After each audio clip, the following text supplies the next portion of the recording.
ઔરંગઝેબ અંગે ભાજપના નેતા ડોક્ટર ભરત કાનાબારે કર્યું ટ્વીટ। મોગલ સામ્રાજ્ય ઔરંગઝેબ અંગે ભાજપના નેતા ડોક્ટર ભરત કાનાબારે ટ્વીટ કર્યું હતું।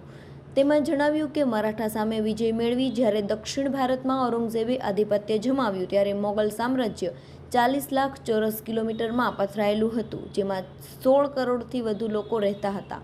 મોગલ સામ્રાજ્યનો વિસ્તાર વધારવા જિંદગીના છેલ્લા 26 વર્ષ તેણે દિલ્હીને બદલે દક્ષિણમાં રહેવું પડ્યું। સતત યુદ્ધોએ તેના રાજ્યની તિજોરી ખાલી કરી નાખી। તેની હરતી ફરતી રાજધાની હજારો તંબુઓમાં સમાતી, જેનો વિસ્તાર જ 30 કિલોમીટર થતો।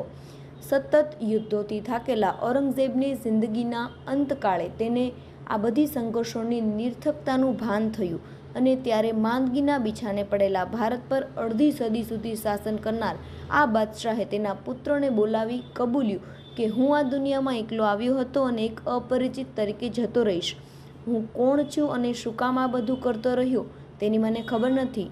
3 માર્ચ 1707માં 88 વર્ષની ઉંમરે તેનું મૃત્યુ થયું। આજે 300થી વધુ વર્ષ પછી કબરમાં શાંતિથી સૂતેલા ઔરંગઝેબ ફરી દેશની શાંતિને ડહોળી રહ્યા છે। ઔરંગઝેબ અંગે આજની સ્થિતિનું વર્ણન ટ્વીટ મારફતે ઉજાગર ડોક્ટર કાનાબારે કર્યું હતું।